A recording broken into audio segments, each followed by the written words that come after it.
S M ಕೃಷ್ಣವ್ರನ್ನ ಭೇಟಿ ಮಾಡಿದ್ದು ನಾವು ಯಾವಾಗ ಅಂದರೆ ಅಳುತ್ತಡೆ ದೇವಸ್ಥಾನ ಮುಜರಾಯಿ ಬಗ್ಗೆ ಹೇಳ್ತಾ ಇದ್ದೀನಿ ನಾನು. ಅವರು 5 ವರ್ಷ ಚೀಫ್ ಮಿನಿಸ್ಟರ್ ಆದಾಗ ಬರ ಬಂದಿದ್ದ ಟೈಮ್ನಲ್ಲಿ ನಮ್ಮ ದೇವಸ್ಥಾನದಲ್ಲಿರುವಂಥ ಅರ್ಚಕರುಗಳೆಲ್ಲ ಅರ್ಚಕರು ಇಡೀ ಕರ್ನಾಟಕದಲ್ಲಿರುವಂಥ ಅರ್ಚಕರುಗಳು ಅವ್ರನ್ನ ಹೋಗಿ ಭೇಟಿ ಮಾಡಿದ್ದೋ ಮತ್ತು ಅವ್ರ ಮಿಸ್ಸಸ್ನೂ ಭೇಟಿ ಮಾಡಿದ್ದೋ. ಬರ ಬಂದಿದೆ ಸರ್, ಅರ್ಚಕರುಗಳಿಗೆ ಭಾಳ ತೊಂದರೆ ಐತೆ, ನೀವು ಚೀಫ್ ಮಿನಿಸ್ಟರ್ ಆಗಿದ್ದಂಥ ಕಾಲದಲ್ಲಿ ಒಂದು 500 ರೂಪಾಯಿ ಫಿಕ್ಸ್ ಮಾಡಿಕೊಟ್ರೆ ಅರ್ಚಕರಿಗೆ ಎಷ್ಟೋ ಒಂದು ಅನುಕೂಲ ಆಗುತ್ತೆ ಅಂತ ಕೇಳಿದೋ ನಾವು. ಆದ ತಕ್ಷಣ ಆ ಮಿಸ್ಸಸ್ಸು ಮತ್ತು ಅವ್ರ ಮನೆಗೆ ಹೋಗಿ ಮಾತಾಡಿ 2-3 ಸರಿ ಭೇಟಿ ಮಾಡಿ 500 ರೂಪಾಯಿ ಅಂತ ತಸ್ತಿಕನ್ನು ಫಿಕ್ಸ್ ಮಾಡಿಕೊಟ್ರು, ಸಂಬಳ ಅಂತ, ಸಂಭಾವನೆ ಅಂತ. ಅದನ್ನು ಫಿಕ್ಸ್ ಮಾಡಿದ ನಂತರ ವರ್ಷಕ್ಕೆ 6,000 ರೂಪಾಯಿ ಬರ್ತಾಯಿತ್ತು. ವರ್ಷಕ್ಕೆ 6,000 ರೂಪಾಯಿ ಬಂದ ನಂತರ ಅವ್ರು ಯಾವಾಗ ನಮಗೆ ಪೊಸಿಷನ್ ಮಾಡಿಕೊಟ್ರೋ ಆ ಜಾಗದಲ್ಲಿ ಮಾಡಿಕೊಟ್ರು ಪ್ರತಿಯೊಂದು ಅರ್ಚಕರುಗಳಿಗೂ ಅನುಕೂಲ ಆಯಿತು. 6,000 ಯಾವಾಗ ಮಾಡೋ ನಂತರ ಆಮೇಲೆ ಬಂದಂಥ ಸರ್ಕಾರದಲ್ಲಿ 6,000ದಿಂದ 12,000, 12,000ದಿಂದ 24,000 ಪ್ರತಿಯೊಬ್ಬರು ಅರ್ಚಕರಿಗೂ ಅನುಕೂಲ ಆಯಿತು. ಮುಂದೆ ಬರುವಂಥ ಅರ್ಚಕರುಗಳಿಗೆ ಮುಂದೆ ಬರುವಂಥ ಸರ್ಕಾರಗಳಲ್ಲಿ ಬರುವಂಥ ಅರ್ಚಕರುಗಳಿಗೆ ಎಷ್ಟು ಒಂದು ಸ್ವಲ್ಪ ಅನುಕೂಲ ಮಾಡಿಕೊಟ್ರೆ, ಸಂಭಾವನೆ ಕೊಟ್ಟರೆ ಅನುಕೂಲ ಆಗುತ್ತೆ ಅಂತ ತಮ್ಮಲ್ಲಿ ಕೇಳ್ಕೊಳ್ತಾ ಇದ್ದೀನಿ. ಅವರು ನನ್ನ ನೆನ್ಕೊಳ್ಬೇಕು ಅಂತ ಪ್ರತಿಯೊಬ್ಬರು ಅರ್ಚಕರಿಗೂ ಅನುಕೂಲ ಆಗಲಿ, ದೇಶಕ್ಕೂ ಒಳ್ಳೆಯದಾಗಲಿ. ಪಾಪ ಅವರಿಗೆ ಒಂದು ಒಳ್ಳೆ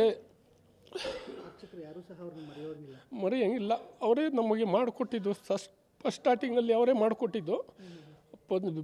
ವೀರಪ್ಪ ಮೊಯ್ಲಿಯವರು ನೋಡಿದ್ದೀವಿ, ಮತ್ತು ಆರ್ನಳ್ಳಿ ರಾಮಸ್ವಾಮಿಯವ್ರು ನೋಡಿದ್ದೀವಿ, ಬಂಗಾರಪ್ಪ ಅವ್ರು ನೋಡಿದ್ದೀವಿ, ಪ್ರತಿಯೊಬ್ಬರು ನೋಡಿದ್ದೀವಿ, ನೋಡೆಲ್ಲ ಮಾಡಿದೋ. ಆ ತಕ್ಷಣ ಒಂದೊಂದು ಹಂತಕ್ಕೆ ಬಂದ ನಂತರ ಇವ್ರ ಮನೆಗೆ ಹೋಗಿ ಭೇಟಿ ಮಾಡಿ, ಇವತ್ತು ಬೇಕಾದ್ರೆ ಅವ್ರ ಮಿಸ್ಸಸ್ ಹತ್ರ ಮಾತಾಡ್ತೀನಿ ನಾನು. ಬೇಕಾದ್ರೆ ಅವ್ರ ಮನೆಯಲ್ಲಿ ಹೋಗಿ ಮಾತಾಡಿ ಇಲ್ಲಿಗೆ ಬಂದು ಇದೇ ದೇವಸ್ಥಾನದಲ್ಲಿ ಬಂದಂಥ ಅವ್ರು ಬಂದಾಗ ನಮ್ಮ ಚಿಕ್ಕಸಿದ್ದಪ್ಪ ಅವ್ರು ಕೇಳಿದ್ರು. ಚಿಕ್ಕಸಿದ್ದಪ್ಪ ಅವ್ರು ಕೇಳಿದ ತಕ್ಷಣ ಅವ್ರು ಕರ್ಕೊಂಬಂದು ಅವ್ರ ಸ್ನೇಹಿತರು, ಭಾಳ ಸ್ನೇಹಿತರು ಅವರು ಕೈ ಮುಗಿದು ಕೇಳ್ಕೊಂಡಾಗ ಮಾದೇಶ್ವರನ ಬೆಟ್ಟದಲ್ಲೂ ಕೇಳಿದ್ರು ಹೋಗಿ, ಆಯ್ತಪ್ಪ ಮಾಡಿಕೊಡ್ತೀನಿ ಅಂತ ಹೇಳಿದ್ರು. ಎಲ್ಲ ಅರ್ಚಕರಿಗೂ ಅನುಕೂಲ ಆಗುತ್ತೆ.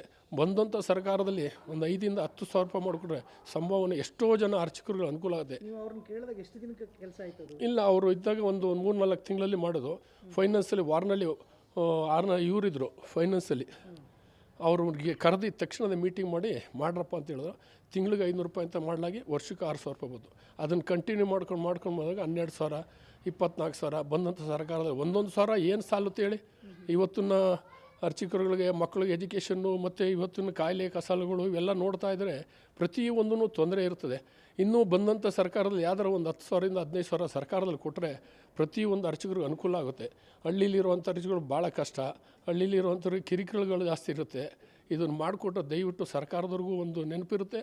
ಇವ್ರನ್ನ ನಾವು ಯಾಕೆ ನೆನೆಸ್ಕೊತಾ ಇದ್ದೀವಿ ಅಂದರೆ, ಒಂದು ಪುಣ್ಯಾತ್ಮ ಮಾಡಿಕೊಟ್ರು, ಇದನ್ನು ಮಾಡಿಕೊಟ್ರಲ್ಲ ಅಂದ್ಬಿಟ್ಟು ಮುಂದುವರಿಸ್ತಾವ್ರೆ. ಇದನ್ನು ಮಾಡಿಕೊಟ್ರೆ ಎಲ್ಲರಿಗೂ ಅನುಕೂಲ ಆಗುತ್ತೆ. ಪ್ರತಿಯೊಬ್ಬರು 48,000 ದೇವಸ್ಥಾನ ಅರ್ಚಕರಿಗೂ ಅನುಕೂಲ ಆಗುತ್ತೆ.